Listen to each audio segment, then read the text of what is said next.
My question is about something that Mahmoud Darwish said in a film about his life that was made about him. When the question was brought up about Israelis and Palestinians living together, and he paused for a second in the film and said, well, we need a new culture.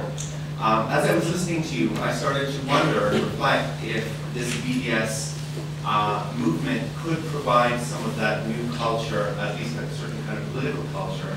I was wondering what you and Chandler thought about this, and I was wondering if you could give us some examples of how that would be. Thank you so much. Go for it, sorry, yes. Okay. I think so. I haven't thought of it before, but it's a very good question. I think so. I think BDS, by its focus on international law and human rights, on equality, justice for all, on its anti-racist agenda, and on connecting with social movements worldwide, is setting a new type of culture, political culture, struggle culture. In other words, we're saying that our struggle, regardless of what UN international law gives us a right to do. For example, Palestinians, as any nation under occupation, has a right to resist by all means, including armed resistance. That's a right. So long as this resistance is not indiscriminate. We're not allowed in international law to indiscriminately attack our enemies, the society of the other.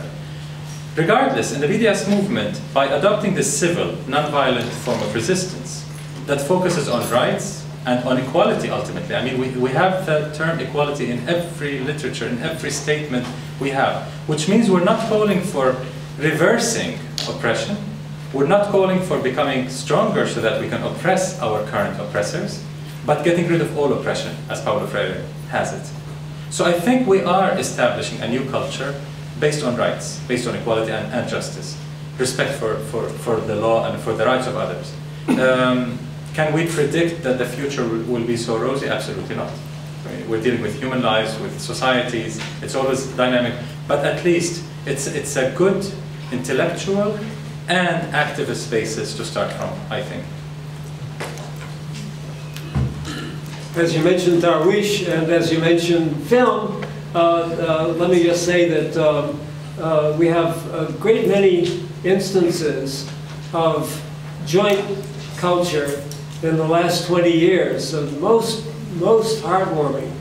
And if you go to the Toronto Palestinian Film Festival, or if you just see the foreign films that are circulating now, you'll see collaborations between Israeli Jews and Palestinians.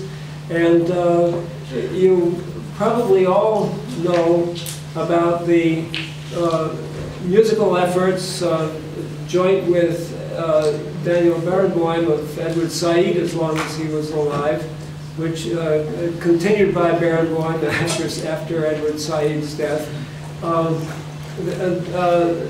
Just a few of the many examples of when people can talk to each other, they do.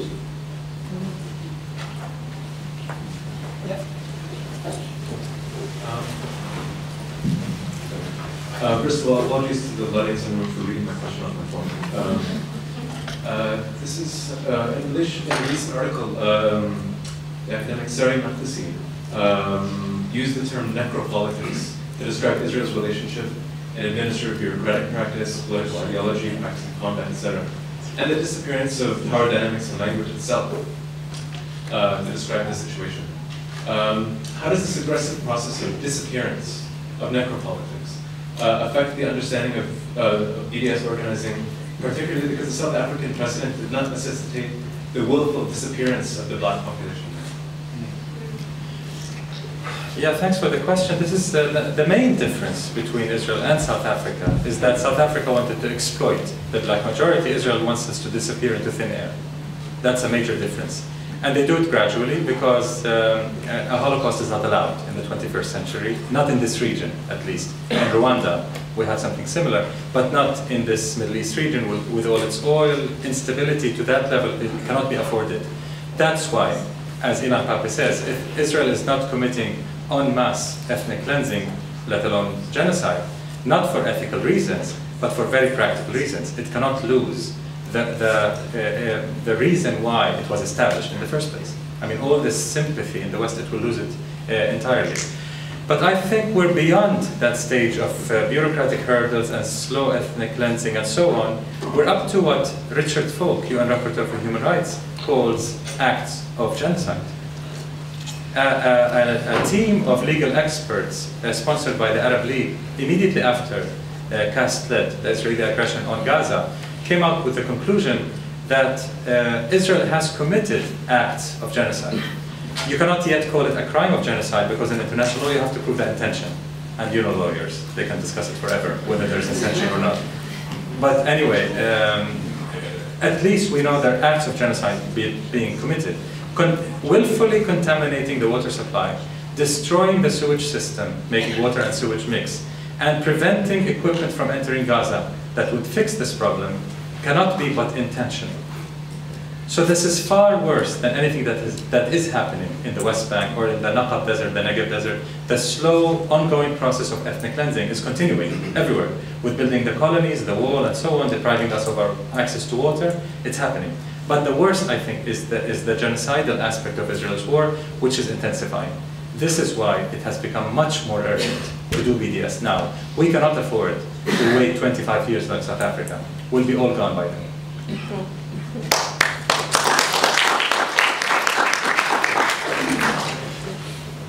My question is about BDS and your campaign on BDS and its relation within internal politics of Palestine.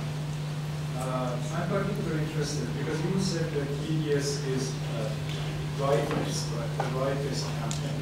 I understand that the main target of this right-based campaign is the systematic discrimination by the Israeli state. But at the same time, I think that a right-based campaign cannot be simply indifferent toward other forms of discrimination or violations of human rights that happens within Palestinian groups. In particular, I'm interested to hear from you about the relation between your campaign and groups like Hamas or Islamic Jihad. There's a coalition of Palestinian political, national and Islamic forces that was the primary signatory of the BDS call, affording us this legitimacy of having a consensus support in the political spectrum. So everyone is represented, yet most of these political groups do not actually participate in the leadership of the BDS movement. So they're on paper supporting it, everyone is behind it, but they don't play a direct role, including Hamas and Jihad. As far as I know, they have never participated in any single BDS campaign or discussion or decision until now. Within the BDS movement, no, we do not criticize things outside our mandate, not just violations of human rights inside Palestinian occupied territories, even things like neoliberalism, our position on economic issues, we don't.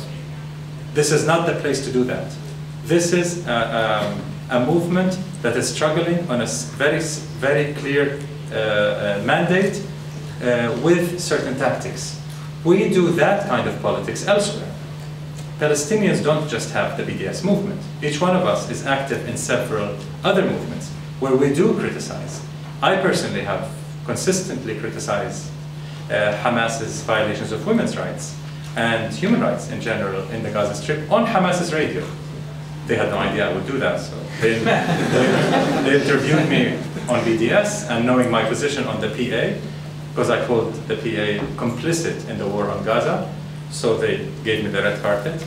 But after that, I did speak about the socio-cultural repression in Gaza. And so we are quite open about that, but not as a representative of the BDS movement. That's what I'm trying to say. We cannot afford that.